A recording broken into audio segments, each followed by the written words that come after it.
think it's better than saying raspberry dirt. Raspberry leaves. I love weird things, inexplicable things, things that cannot be rationally explained.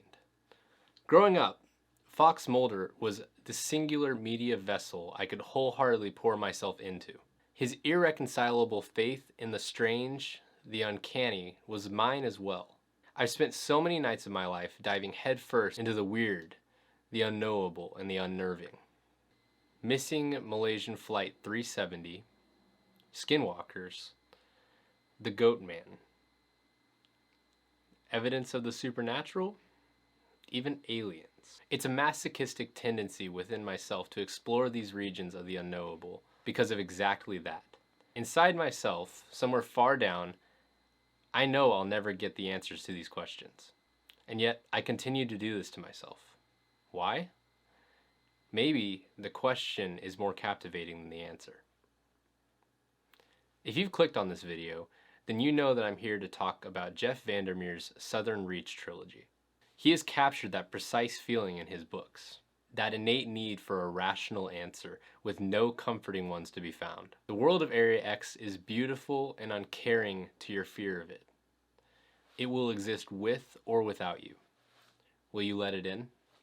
Something is happening to the environment within Area X. Plants and wildlife are changing in ways that are sometimes subtle and other times terrifying. The story follows the 12th expedition into Area X, funded by a shady government agency called the Southern Reach, as they desperately try to learn whatever they can from this strange place that is transforming the environment. This novel is a lot of things. On the one hand, it's a sci-fi story with a biohazard angle, and on the other, it's a weird fiction love letter to cosmic horror. This is what primarily drew me to it in the first place. Ultimately, though, this novel is a celebration of nature. The story is told by a character known only as the biologist, and we see this wonderful and eerie world through her eyes. We get a hyperfixation on the animals in the wilderness and the different ecological components of Area X, which was utterly fascinating to me. Her backstory is revealed to us throughout the text. We learn that she has always connected more with the natural world than with her human counterparts. She always felt more at home, crouched over a tide pool, than in the company of what you'd call friends. Because of this, it's not hard to see the effect that Area X would have over her. The mysteries of the Forgotten Coast are unnerving but equally entrancing. The older I get, the more I find myself yearning to go back into nature. With each passing day, I notice myself staring at the trees just a little bit longer than the last. My wife jokingly begrudges long drives with me because all I do is point out the different types of birds flying over us and the mountains far off and how big they are in comparison to us. I found myself drawn to it all as a child and even more now as an adult. Vandermeer's work here captures that sense of curiosity and wonder so well, while simultaneously tying a thread of quiet horror as well. A certain place inside of Area X has captured the attention of the biologist more than the rest, however. A place called the Tower. A small, strange building leading deep, deep underground in seemingly endless levels. Its walls, Geigerian, seem almost to breathe. They also serve as a canvas for their even stranger hosts, the words. Cryptic, fragmented sentences line the walls as a living moss. Just some of its many contents read, "Where lies the strangeling fruit that came from the hand of the sinner, I shall bring forth the seeds of the dead to share with the worms that gather in the darkness and surround the world with the power of their lives, while from the dim-lit halls of other places forms that never were and never could be writhe for the impatience of the few who never saw what could have been. In the black water with the sun shining at midnight, those fruit shall come ripe, and in the darkness of that which is golden shall split open to reveal the revelation of the fatal softness in the earth." Riding a fine line between gibberish and esoteric nightmare speak, their contents don't make much sense to the rest of the team, but only serve to reel the biologist in even deeper. The thing about the way it's written, though, is that though the tower is only a stopping point along the journey, it's written in such a way that it hangs eternally over the rest of the story. The tower is completely unavoidable. After everything is lost, the expedition has failed and the team is completely disbanded. The biologist has nothing left to distract her from it, nothing left to tell her no, don't go there. It is her and whatever is at the bottom of that eldritch structure. In the end, what she finds down there is timeless, undefinable, and all-consuming. As I said, Annihilation is ultimately a celebration of the natural world and everything in it, even the things that endanger humans, even the things we should probably be afraid of. This novel is the feeling of finding a crab in a tide pool for your first time. It's the shimmering sound as thousands of leaves brush against one another in the great trees across the street from your house. It's the raw, uncompromising wilderness in 195 pages.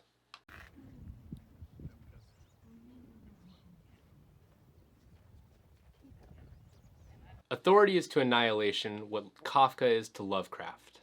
This follow-up to the doomed expedition of the first novel follows Control, also known as John Rodriguez, who inherits the director's position of the Southern Reach Agency in the wake of Annihilation's ending. Where the first book was a mysterious foray into an alien landscape, this book was a chilling dive into the equally alien landscape of a backwater government agency in its final days. Control's task is not a simple one. He must untangle the great web of secrets, lies, and contradictions that the very office he works for perpetrates. His day-to-day interactions are riddled with standoffish coworkers, a harassing, anonymous voice he must report to on the phone, and a deeply unknowable landscape staring him down from his office window. To boot, he is met with resistance from the assistant director every step of the way, which is both thrilling and infuriating for the reader.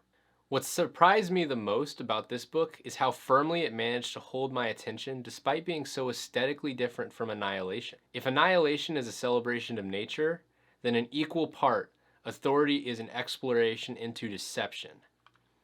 Every truth we barely felt certain of by the end of Annihilation is shattered in our hands in Authority. If you thought you couldn't trust anything in Annihilation, then Authority should have you as paranoid as Kaczynski himself. Authority was a slow burn spy thriller, as juxtaposed to Annihilation's sci-fi horror textures. Most interesting to me was that though I loved the sparse, minimalistic dialogue of the first book, the verbal swordplay between Control and Grace, the assistant director, was so thoroughly riveting and also my favorite part of the novel in general. The book's dialogue and interactions are incredible. Somehow sparse, but also full of life and teeming with subtext. The conversations between these characters are like a taut piano wire, thin as a hair and mortally sharp. The writing in this book is solely and sheerly a testament to Vandermeer's strength as a writer. The man can capture your interest in the natural and the wild, and then turn on a heel and do it again in the opposite direction. Authority delves into the quiet animalism of human paranoia. So, is Authority better than Annihilation? I don't know. Which is my favorite? The answer to that is about as easy to decipher as the very purpose of Area X itself. So, how the hell should I know?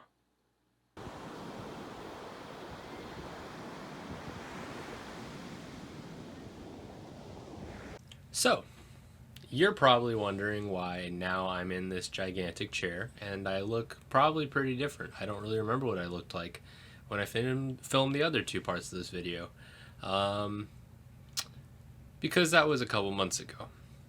I won't lie, when I started working on this, I was in the middle of a humongous hyperfixation on the lore and the world building of the Annihilation series. Mostly the movie, but then also definitely the first two books, and that's why it really pushed me through it, and I ended up reading those as quickly as I could, got them done in record time for myself, and yeah.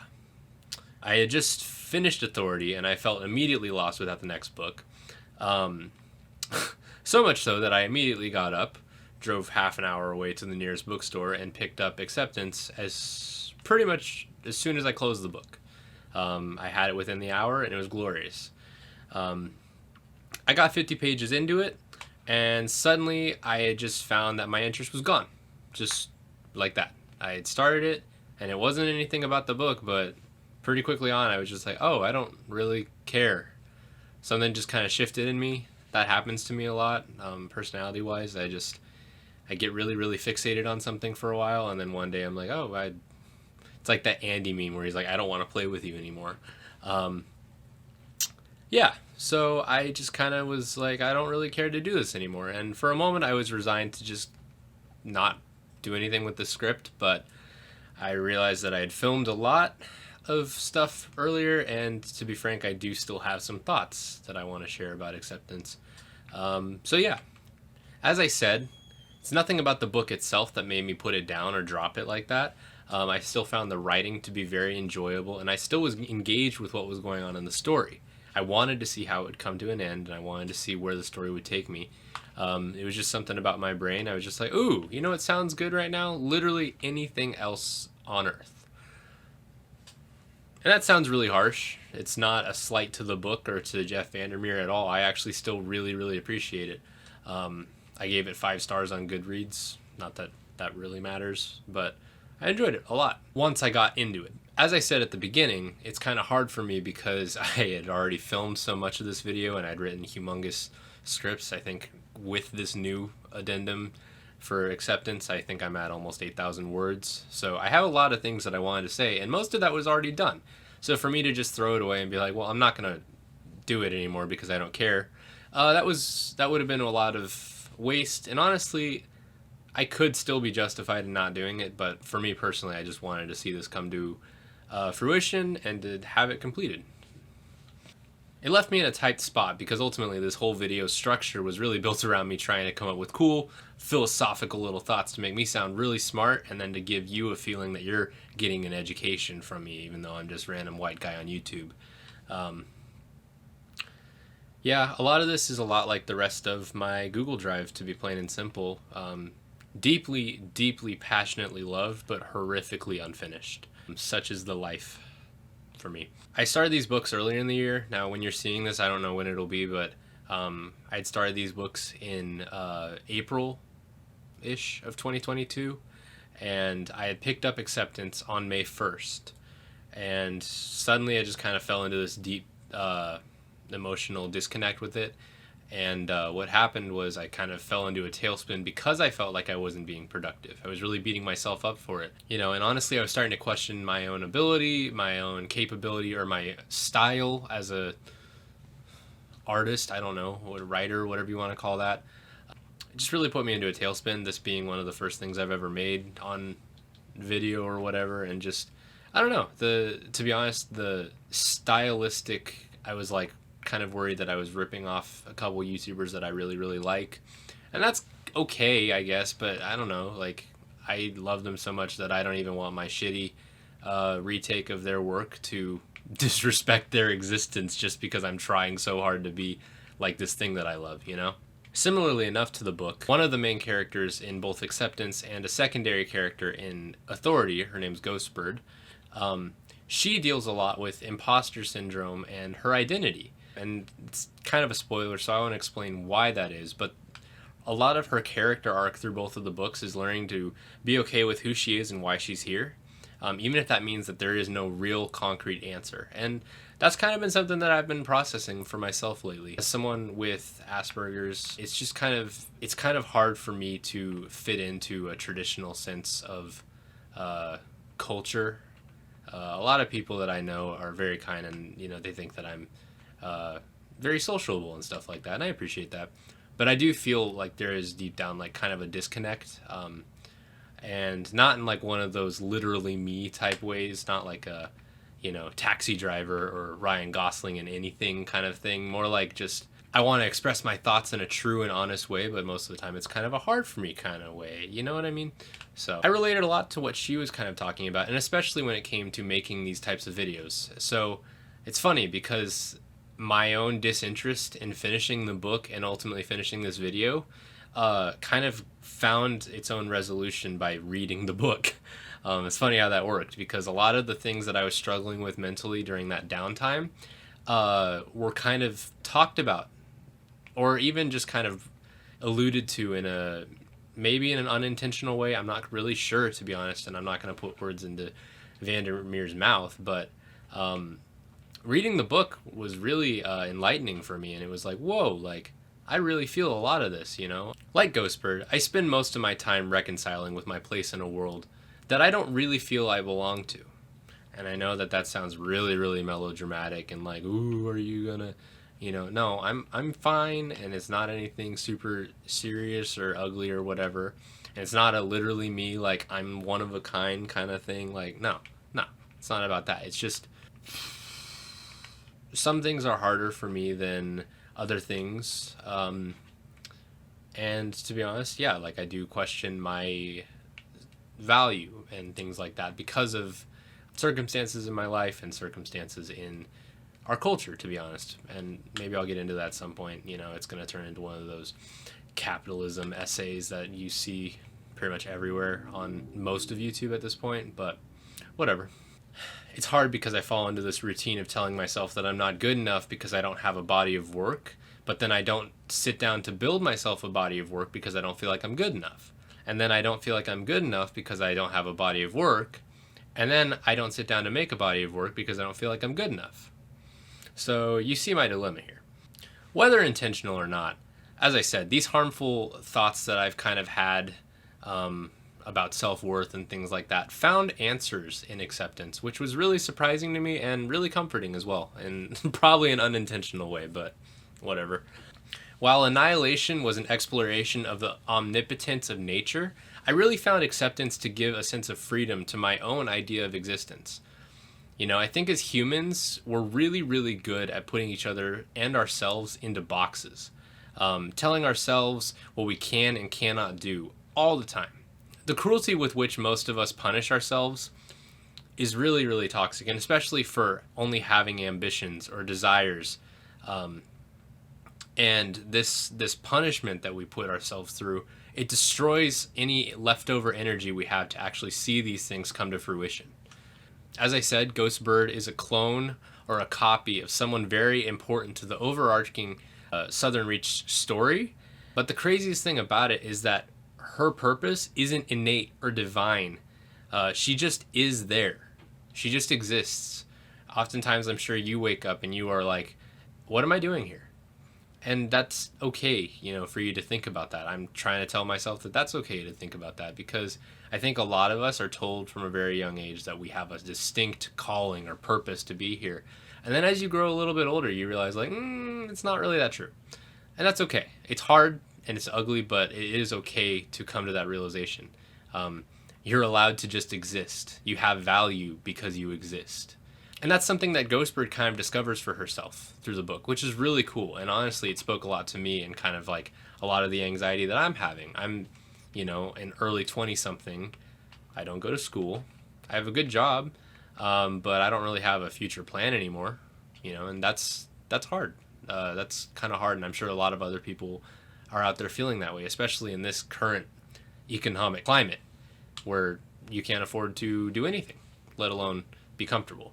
As I said, Ghostbird just is. Area X put her there, and she just exists because she does. There's no real necessary rhyme or reason to it, as far as I could tell. And even if not, that's okay, you know? You still are here. That doesn't mean that you are valueless or suddenly you don't mean anything because of that. No, you still have a purpose. Even if that purpose is just existing, you know, and finding little things that you enjoy along the way. I feel like I've spent so much of my own life, so far at least, trying to prove my existence, and you know, this crippling fear is always chasing me that, like, what if I die one day with nothing to show for the life that I did live? And that still is there, but I have to, you know, spend a lot of time working through that, and part of that is telling myself, like, it's okay, you know. I think we live in a culture that's so influencer driven and celebrity driven that, like, if you don't die with people recognizing your name, then you die to failure. When it's like, you look at pretty much any time before the 20th century even, and like I'd say 95% of people, the human population, lived their lives, good, bad, any of that in between, and still died, you know, unknown to the world, but they still lived fulfilling lives. So I don't think that speaks into, I don't think that if you live your life and nobody knows who you are, or you feel like the world doesn't know who you are, that's not as big of a deal as you probably think it is. The biggest thing that I ended up taking out of this somehow is that my worth isn't tied to my output, and neither is yours. You know, the fact that you're alive is everything. The fact that you're here is your inherent value. And I think it's so easy to commodify yourself and to lose sight of that. And no, screw all that shit. You're here.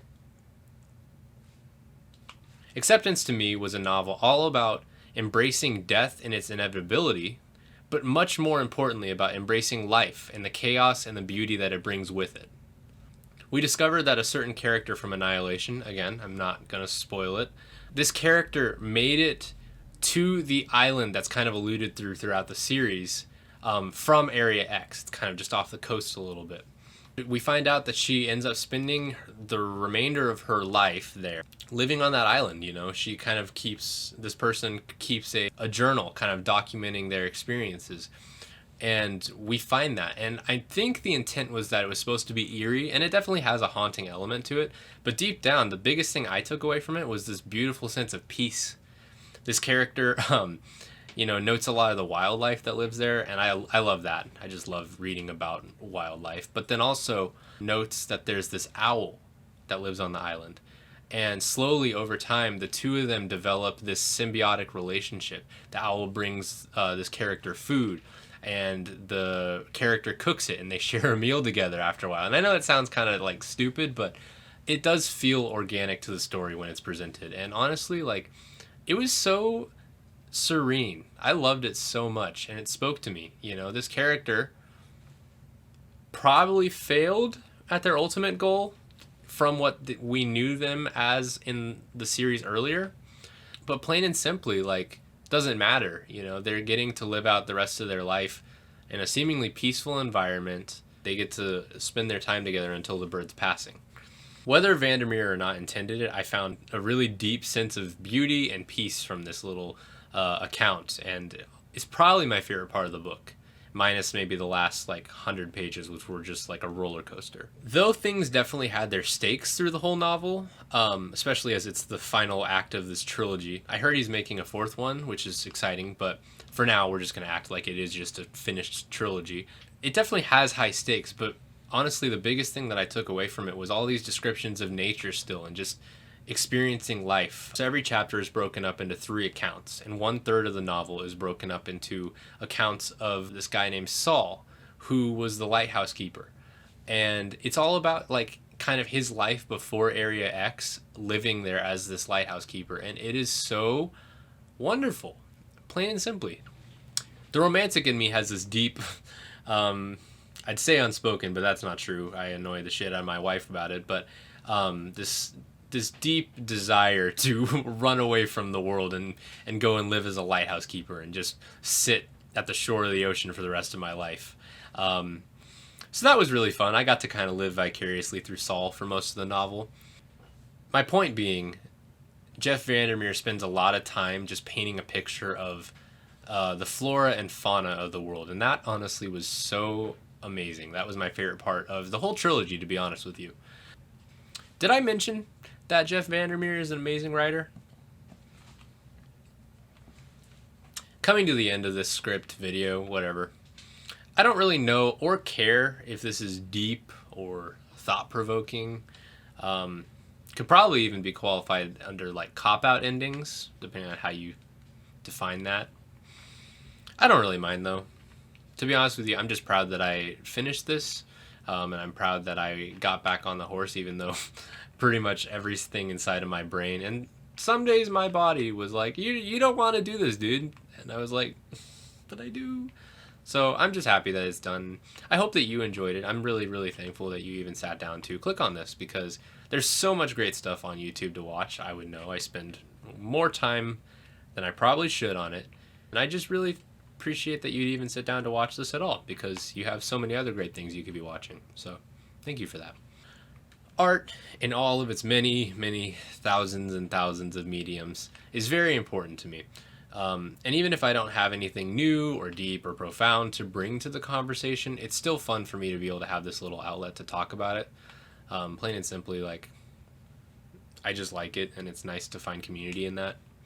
Something that I really took away from the novel is really just learning to be content with this feeling of wonder. That sounds really, really cheesy and like granola. I don't know. I really appreciate this feeling of just kind of seeing what happens, seeing where life takes you, and kind of trying your best to roll with it. Um, the unpredictability of it, the fun moments, the really scary moments. I don't know. And that relates a lot to my art and even this stuff. I just want to make stuff because I like to more than anything, because it feels good. So, again, I hope you enjoyed that. I know I enjoyed making this. I think a takeaway for you, if I had to come up with one, not that you need to walk away with some kind of thing from me. I'm just a white guy on YouTube, but a big thing that I kind of took away from this is not needing to justify your own existence. Like, you're already here. That's enough. You don't owe anybody a reason to exist. You just are. So I would highly recommend you give this trilogy a try. I know that a lot of people are feeling pretty shaky about the books after Annihilation. Personally, I think it gets better after Annihilation. I love the book, but I have to say Authority is my favorite. I know in my Authority section I said something along the lines of, how the hell would I know what my favorite is? But no, time and hindsight, Authority is my favorite. I just love the thrilling aspect of like the shady secrets of this government agency. And my OCD loves the idea of going into something full of disorder and just fixing it. That just sounds really satisfying. And most of the novel is about that. Control, I love that he just kind of steps up to bat, and he's just going to sit down and start trying to fix all the problems in this government agency. And there was something really cool about that. Even though it doesn't go the way he wants to, I still enjoyed that. And I also enjoyed how that power is continuously taken away from him through the book. I did my best to keep this spoiler free. I might have dropped the ball a couple times, but hopefully I didn't ruin any big parts of the books for you. But like I said, I would recommend that you give it a shot. They're super easy. The first one's like, I think, just under 200 pages, and the other two are not terribly long either. For any of you who have read the books, which is your favorite? I really am curious to see what you think. I liked going through all of the reviews on Goodreads. I spent a while just reading all of them. It was really interesting to see how many different perspectives on this trilogy there are. I really enjoyed it. As you can tell, I made a frickin' however long this video is going to be about it. Did you like the movie? I know that a lot of people really, really did not like it when it came out, but I have to say it's one of my all-time favorites. It's actually what prompted me to sit down and read this trilogy. When I was in my big hyperfixation kind of moment with this series, I watched the movie multiple times in 1 week. I couldn't stop myself. It was like this primal urge, and so there's something about that movie that's just comfort food to me. But if you hate it, let me know. I want to hear what you think of it. I think if I had read the books and then saw the movie, I probably would have hated it.